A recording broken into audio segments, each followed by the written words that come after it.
Okay, so on to the first then of our panel sessions for this morning as we continue our look at the history of the TR Register over the last 5 decades. And I'll start by listing the past editors of one of the best assets of the TR Register. It is the mouthpiece.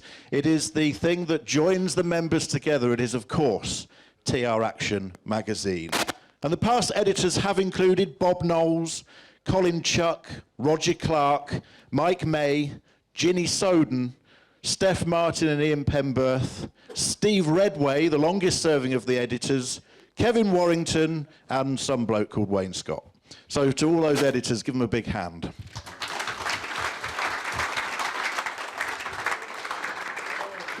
From the early Roneo copier days where the post boxes in the location of every committee member would be stuffed full of Spares News and TR Action newsletters, to the modern days of perfect bound, digitally produced full-colour glossy magazines, TR Action, as I say, has been the mouthpiece, the key membership benefit, and the pride, in many cases, of the TR Register membership throughout the history of the club. It's written by the members, for the members, and shares everything from people's adventures abroad to historical information and technical assistance. Through advertising and the releasing of new products, many businesses as well have flourished and found new customers via its pages and built up a relationship with TR enthusiasts. And cars and parts have been swapped between members the world over. The longest serving of the editors of TR Action magazine, he did, ladies and gentlemen, a 19-year sentence. It was, of course, and welcome him please, Steve Redway.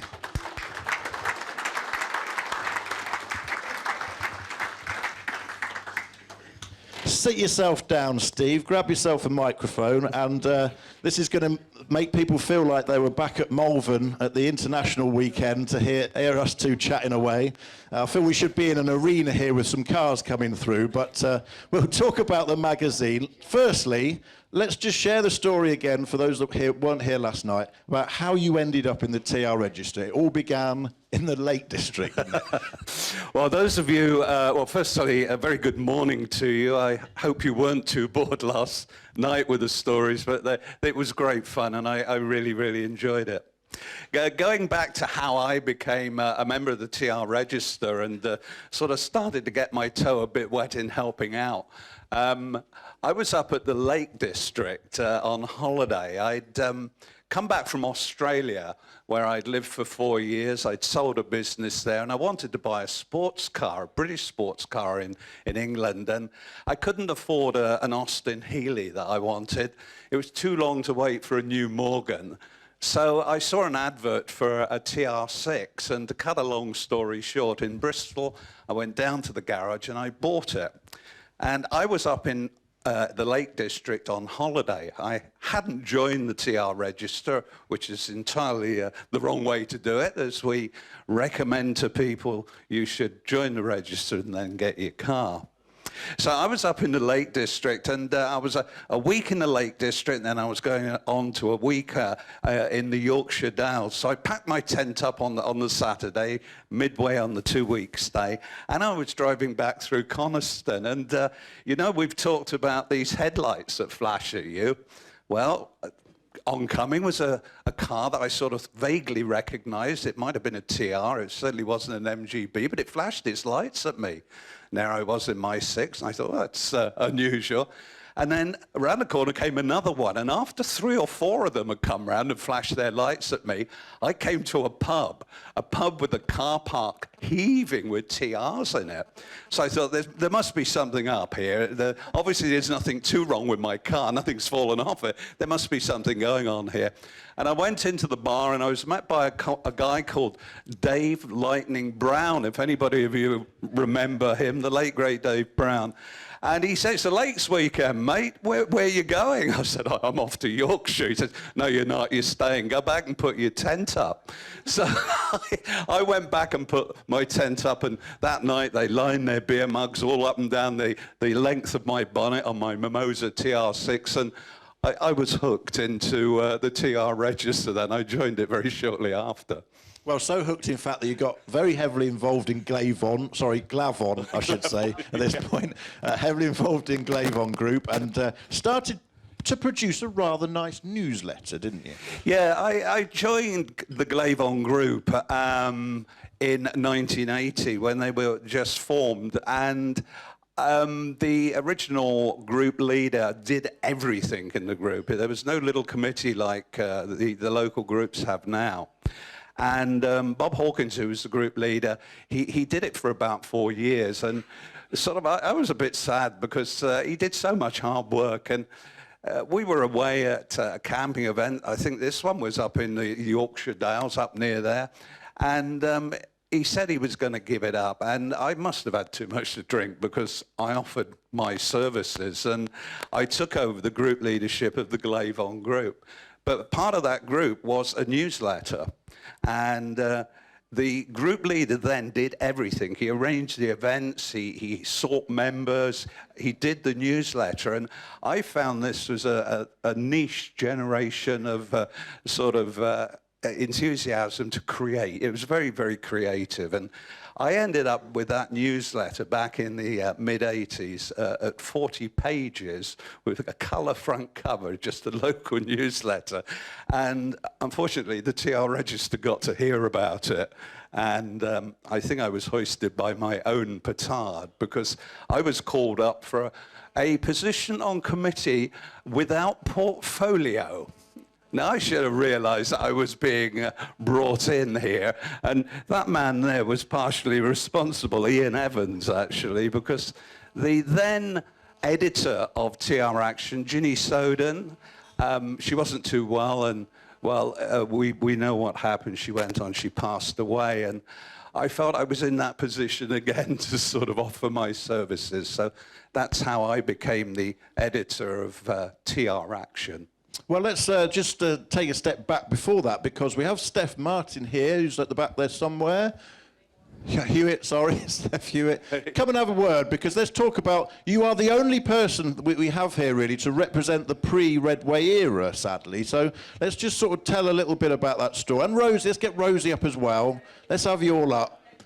Let's not forget the bit before, because this is an important bit of the story that back in issue 200 of TR Action, Steve, you actually spent a lot of time writing the history of TR Action up, didn't you? And going back through those early meetings and those early issues and discovering how TR Action had developed up until the point that you took it over. So let's share some of your stories, please, Steph, about your memories of kitchen tables full of TR Actions in the old days.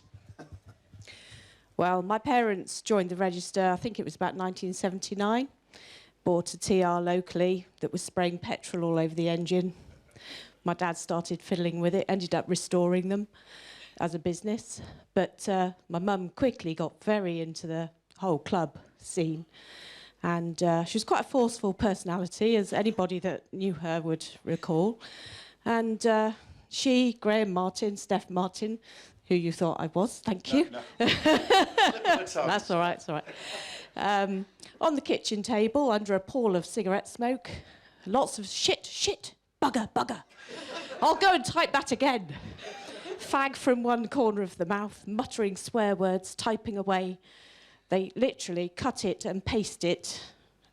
Black and white photographs, black and white edition. All weekend, deadline looming. And then when it was all put to bed, all pasted, glued on its little bits of paper, folded away to go to the pub. That's what I remember. Yeah. And we'll talk about how we don't cut and stick things and stick it on to TR Action anymore. Rosie, share some of your memories as well, because it was an important part of work in the office, especially when you were general manager, wasn't it?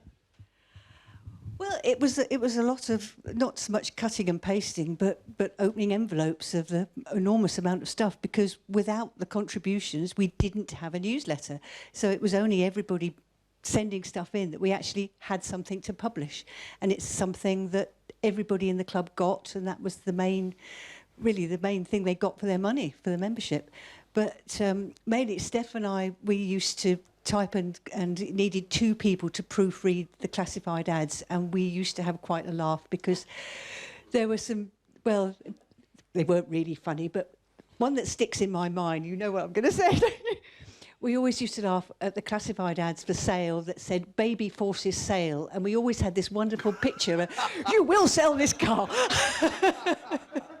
But we did have a lot of laughs over it, and it was fun. It was hard work, but it was fun. Yeah, can I just say, I know you're going to talk to Andy Preston, but Miss Peabody, me and my mum in the kitchen, you know, and Andy was a great writer, not so great on the spelling and grammar.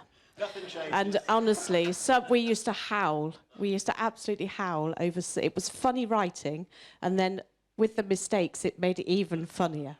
And going through that was really good fun. Where is Andy? Where are you, Andy? Come on, Andy, stand up and take a bow. Andy Preston, author of Miss Peabody, everyone.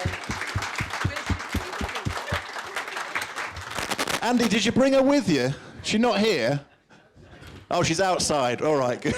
Excellent. Well, I still love to see Miss Peabody in the magazine. Do we want a few more editions of Miss Peabody, everyone? Yes. There you are, Andy. You're booked for the next issue. So thank you so much for those early memories. And of course, you mentioned being on the kitchen table, gluing and sticking and pasting. And that's kind of the point at which you took over, wasn't it, Steve? And things changed radically after that. Yes, I vividly remember the edition before I took over and the editorial that was written. And it said, it said, lock up your daughters, put away your livestock, because from edition 110, that arch groover, Steve Redway, will be taking on as editor. And I thought, well, how do I do this? What an entrance. But I knew nothing really about publishing a magazine. And whilst I'd done my bit of cut and paste and had my sort of Underwood typewriter producing the local newsletter, producing TR Action was a big step for me, and they were very, very big boots to fill. And it was very, very difficult because I didn't want to change anything immediately, but you obviously want to put your own stamp on things, and I wanted to rebalance that magazine with more technical and historic content, because what we had at that stage, and we talked about this is the magazine by the members, for the members, what we had was people writing about their social scene. They'd been away on this wonderful holiday, they'd really enjoyed themselves in the sunshine, and they wrote about it. And we always had to sort of balance those with getting the technical articles. Now, no one wanted to talk about being out in the garage underneath their TR in the middle of January in the freezing cold and then coming in and writing about it. And persuading people to do that was very, very hard to change that balance of the magazine. So that's what I mainly put my effort in, was generating copy of a more technical nature. We took on technical editors. Alec Pringle was my first technical editor. He seemed to know more about standard Vanguards than anything else, and Humber Snipes as well. But the content then started to increase on the technical side. Well, let's mention those technical editors. John Fitzgerald, Ian Cornish, Neil Revington, Robert Brown, Nick Harrison, Alec Pringle, Phil Vella, Ian Gibson, and now Mike Jennings, the technical editors that have contributed to TR Action over the years. So give them a big hand. Why not? Mike Jennings, still very much a part of the editorial team, and it's always about getting that balance, isn't it, Steve, between a lot of technical one month and then maybe a bit more holiday the next, and you can never quite satisfy everyone. Yeah, very, very much so. And you've also got to remember that producing TR Action, I was doing a day job, a very demanding day job. And without the support of Caroline, my partner, I don't think I would have been able to do this, because I had to take the magazine with me wherever I went. It was the days when computing was just starting to come in. Most of my proof copy would come through on faxes. I was given a company fax, I remember that. But I had to take it away with me all the time. Now, you know about this, Wayne. Yeah, You live with it all the time, don't you? Yeah, it's always on the laptop, tucked under my arm, wherever I am, and there's always a little bit in the day where you do a little bit of TR action. It never leaves you. And you've got that deadline that is just there all the time, looming. And you get to live with it after a time, but it's still hard. And trying to get stuff in the pot was always good, wasn't it? You'd have a stack of stuff that you could put in the next magazine, hopefully. Or I'd say to Rosie, what have we got? And she'd say, we've got nothing. Yeah. There's nothing in the pot. Issue 111 is not going to have anything yet. Yeah, that's most Januaries, I tend to find. January. So you would have to then sit down and create something. So the magazine became a very creative tool for me. And I suppose in most editions that I did, there was something that I generated myself.